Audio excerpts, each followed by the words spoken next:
Hello everybody, my name is Gerald. I'm a photographer and I will show you how I do my portraiture development with Capture One Pro version 8. This demonstration will show you also a few new features of Capture One Pro that are introduced with version 8 on top of what existed before. So we will be working on the picture of this very lovely woman here. We have the before image on the left, the finished product on the left, and the before raw image without anything done to it except for cropping on the right. So I'll duplicate that right hand image, clone, so you can see this is our starting point and we will be working on this. Now first of all we need to have the exposure right, white balance, and my black point, because my black background here, that's from the very old shooting. I didn't really master doing black backgrounds very nice at the time, and my background is way too close to the subject, so it picked up some light from my softboxes and it's not perfectly black. So first things first, let's check the white balance. This image is very warm. Some people may like it like that, and personally I do not. So I'll use the skin tone picker to set up my white balance. Now you may have seen that I have made some user skin tones. I use the color checker squares that are references for skin tones, for the light Caucasian skins and for the black people.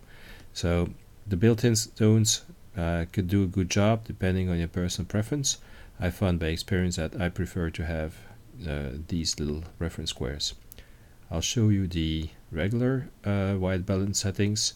This is how it was shot with flash setting. If I do a picking, now the problem is on the face we always have a bit too reddish flesh tones because we're blushing. This lovely wonderful girl here only put up some lipstick and a few things on her eyelashes, but she doesn't have any total makeup on, so the tan from her shoulder here is actually more the tan I will be going after, so I'm picking this one as a reference. Now this is a bit too bluish. I could also take part here on the forehead, which is also a good regular skin tone, so I'll pick this one. It gives us like 5000 kelvins with a tint of -6. Now I'd like to have it a tiny bit warmer, so I'm going to add like 250 kelvins to that, running it down to 5003, and the tint will have to be increased a little bit accordingly, so I'll make it just -2. Whoops, I touched this with my tablet. Let's go back, 5300 and tint -2, which gives us a pretty good color here. Next will be my exposure. So we see here this is right out of camera, done with a light meter, but we may be a little bit off. So I'll zoom in and I'll use what I usually refer to as the little trick for perfect portrait exposures, which is actually using the zone system from Ansel Adams. A Caucasian skin has to be neutral gray +1 stop. So on the top here we can see our histogram. The little gray line in the middle here is neutral gray. The line here is +1 stop. When I hover with my mouse or with my pointer over the skin or over the image, you see the little orange line going back and forth, so that indicates where I am. Now this young woman came back from holiday, so her skin is actually a bit tanned, so I won't go for the full +1 stop, but I'll go a little bit below that. But we see here we had neutral +half, so I'll add maybe 1/3 of a stop.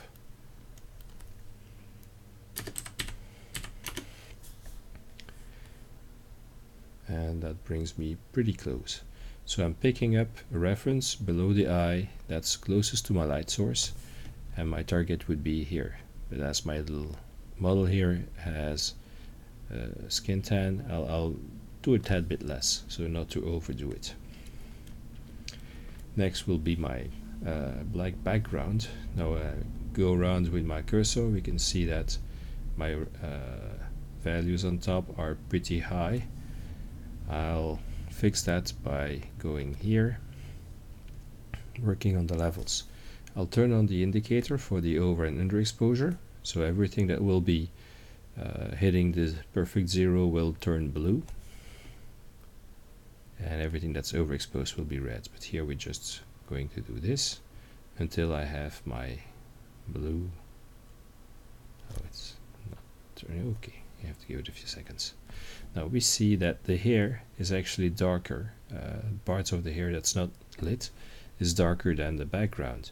So I will really want to have the surroundings totally black, maybe not as close to the face. So what I will do, instead of continuing on this way, so I'll go back a bit, let's say like here, I'll just add vignetting. Vignetting will not be visible on the black background, but it will be a neat trick to make my background perfectly black. So I'll go as far as I need till I hit around the head. That's nice. So take away my indicator. Now next, sorry, turned it off too soon.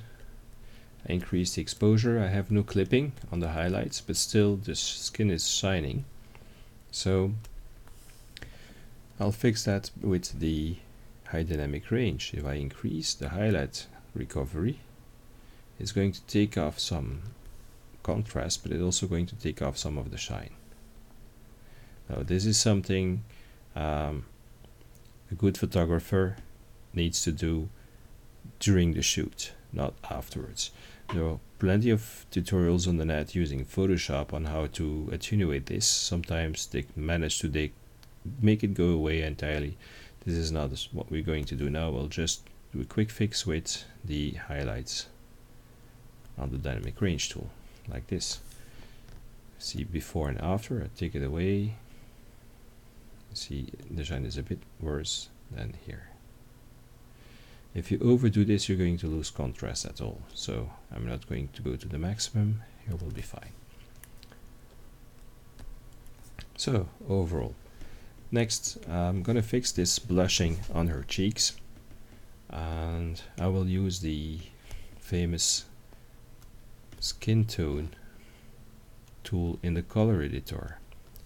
Except if I do this, the entire image has actually the tints that are typical for a skin tone. Her hair has the same tint almost as her skin.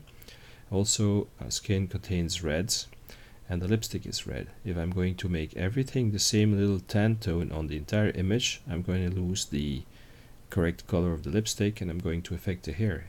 And I only want to work on the skin. I don't want to work on her eyes either. So I'm going to use a local adjustment, which I'm going to call skin. And I'm going to draw my local adjustment layer right now. Now, neat trick to be fast is you just take the contour of the area you want, and then you can make it fill immediately. So I'm going very roughly. I'm going to do finishing on the contour afterwards, because actually you want to work on everything here. And instead of coloring this in, I'm going to use the function here, fill mask. And now everything is filled. I only have to subtract what I don't want now. So I'm going to zoom in, take my eraser, flip my pen around on the Wacom tablet here, which you can't see, but just want to add that using a tablet is not something mandatory, but it really makes your workflow faster. I mean, you save quite some time by using just the pressure to change the size of your pen on the fly, and it allows you to work much faster. So here I'm doing the contour this way. Now I don't want to affect the tan of the hair, so I'm going to go quickly. It's not bad if you don't have the entire edge of the skin, if you have a little bit of white left there, but it would be bad if you would affect the hair color. So you can have a bit of the contour remaining natural, because everything we're going to do is actually subtle. Success of great retouching is making things subtle. And if you can tell it has been photoshopped, it's not good.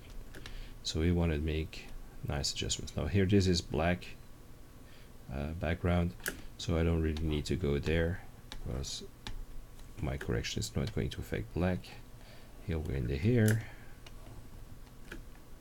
Here, still here, there, that's okay. Like this. So I'm finishing my contour because I'm a perfectionist. I like things to be really nice. So the little strands of hair, I just leave them. Doesn't matter if they get affected. But I don't want to affect actually where there is much hair.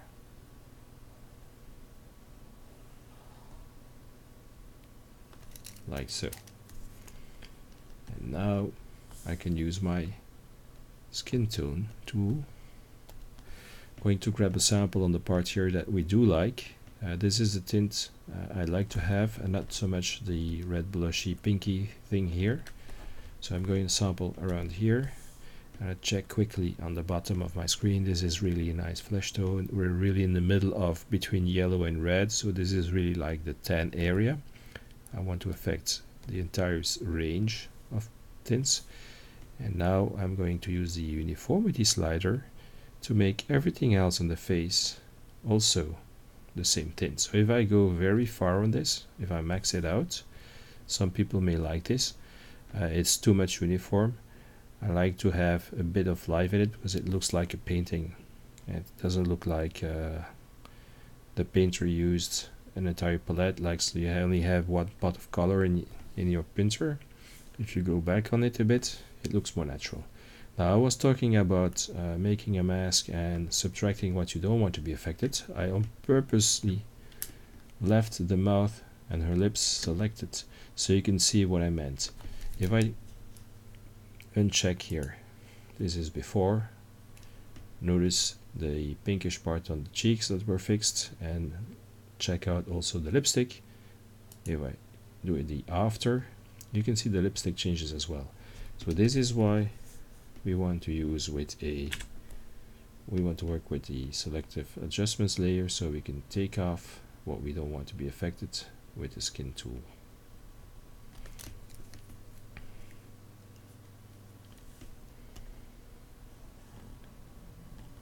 Like so. Now we have another problem with her skin. As you can see in person, this is a very beautiful woman, but if you zoom in with a microscope, you can see all the pores and all the little issues that we have when you look up close. We can get rid of most of this, or at least attenuate the visibility of all the pores that are brought up by the light, which is actually pretty much on the right. Very contrasty setup. So one of the tricks, as I still have my skin selected with my local adjustment layer, is to use negative clarity. Clarity is a tool that adds contrast. If I show you what it does, max it out, you can see it adds local contrast. It's not a contrast on the entire image, it contrasts edges and small differences of color. Now if you go on the other end of the scale and you take off clarity, it softens out all these details. Now if you overdo this, you're going to make really like a soft look, which you may not want to have on a portrait because you're losing detail. Likewise with if you Photoshop and you add a Gaussian blur on the entire image, that's the same effect. We don't want to do this, we want this to look natural. So we're going to go on negative clarity just to hide or attenuate a little bit all the pore things, but not take it off entirely. So if I uncheck my adjustment layer to show you the before, that's pinkish cheeks, and after regular cheeks, and also the pores are slightly, subtle, very subtle, but still something is done here. Now next, Before that, I used to get rid of all these little issues, little dots and spots and stuff. I used the spots tool in the past, which is spot removal, which came in very handy. Like if you have something like this, you click on that and it vanishes. You can change the size of the edge to make it perfect, and you can continue working like this on the rest of the image. Zoom in, zoom out, click this thing away, and so on. Now for most of the little spots here, it's still probably the best tool. But Capture One version 8 has something new.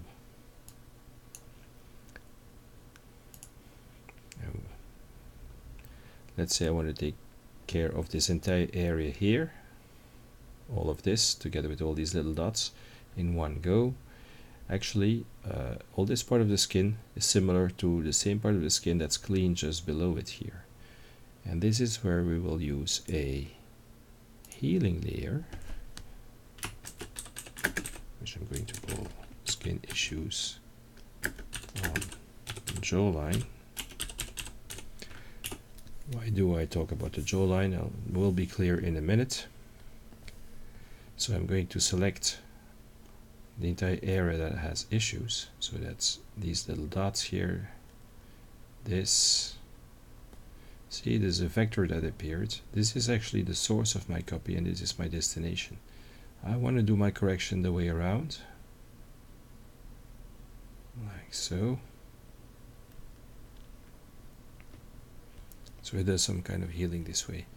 If I'm going to select now all this, it's going to take the entire set of skin that's bottom left, like shown here, and move it up. And here you go. Everything's fixed. Same here, I have a dot here, which some kind of crevice, and it's going to pick all the pixels, like here, from this area and put it in there. And that does a quick fix. I can do this here as well, and this area as well.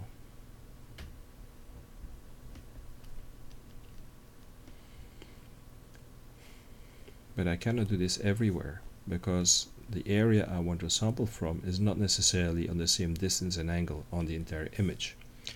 So if you have like large areas you want to fix at once, that's okay.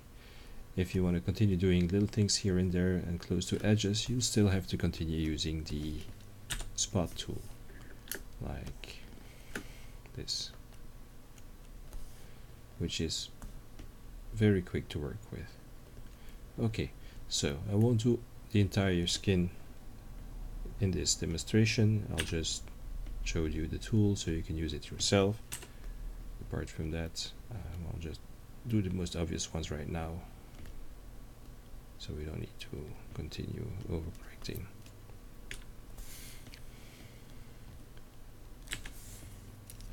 One thing I saw is this little brown thing was copied over from the other area, so I'm going to make a little gap in my selection here to just not do that area. I'm going to use the spot tool for this one. Okay. Next, this lipstick is nice, but the overall tint of the image is tanned and warm. And this pinkish thing, I don't know, but I would like that she brought actually a more deeper red lipstick with her. So I'm going to fix this as well with an adjustment layer, which I'm going to call lipstick. I'm going to brush this over.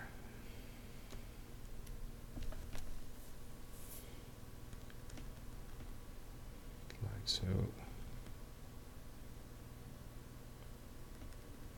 Now my fill layer trick, not needed with such a small selection. To make sure I have the corner well, I just go over the skin and then I erase around it so I can make a sharp point-like selection. Now this kind of selection I have to be very careful of,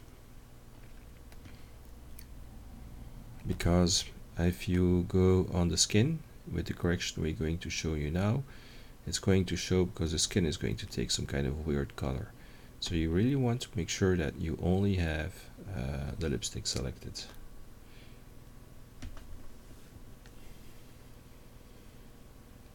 Like so. Now for this I'm going to use the advanced color editor. I'm going to sample somewhere in the middle here, not in the dark or not in the lit part, and it shows you pretty well that this is really pink. Now again, I'm going to take everything from the lighter part to the darker parts in this area, and I want to change the hue so that it becomes more red, increase maybe a tad bit the saturation and make it deeper, so I'm going to reduce the lightness. First of all, to make sure I see very well and clear the color change I'm going to do, I'm just going to blow the saturation up at the max. This allows me to see the definite tints that are in this image, and we can just change the hue. To the right will be more to the reddish brownish tints, to the left will be even more purple. So we want to increase the hue like so, maybe a little bit too much pink yet, so here like this, and then I'm going to reduce my saturation again. Now I wanted to have a little bit more saturation, so let's make it like so, not too much, and make it deeper, so reduce the lightness. So you can make it entirely black, we don't like this, we can make it much more clear, but in our case we wanted to make it deep cherry or blood red, so we take away just a bit. There we go. Maybe it's a bit too reddish yet, so I'm going to go back on the hue. It's too tan, not too red. Increase the saturation a bit. Not that much, like so. So again, regularly check before after so you can see pink, red, we're in business. Next, what I like to do on my portrait development or retouches is I make the eyes sparkle. In a portrait, all is about the eyes. Eyes are very important, so I like to make them pop out a bit. So I'm going to make a selection of my eyes to make them blink, sparkle.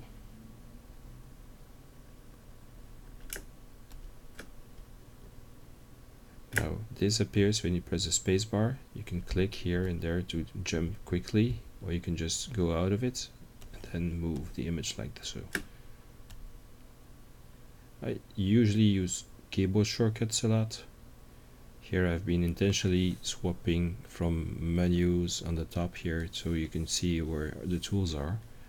The only thing that I added, except from the default layout on Capture One, is the quick tool. Everything else is default. I like to work with defaults. Personal preference. Now what am I going to do with these eyes? I'm going to increase the exposure to make them lighter. Depending on the color of the eyes and if they've been well lit or not, I'm going to be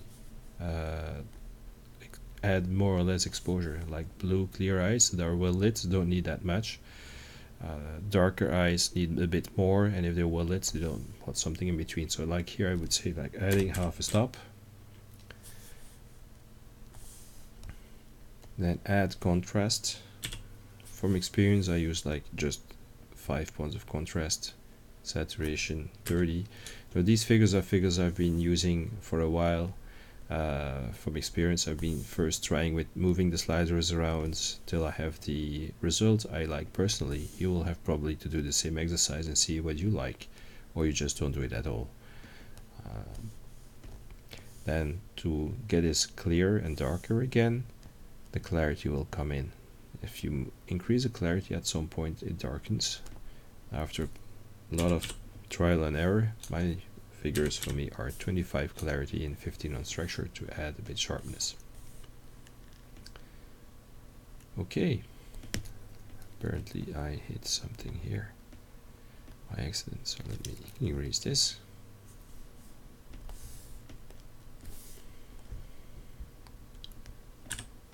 And there you go, finished product. Let me pick the before again, so bad white balance, backgrounds not dark enough, and so on and so on. And if you look at the finished product, we have resolved some skin issues, we have a nice skin tone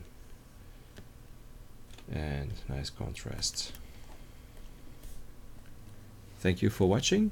I hope you enjoyed this demonstration of the new features of Capture One version 8 together with how I do a portrait development, and see you later on my channel.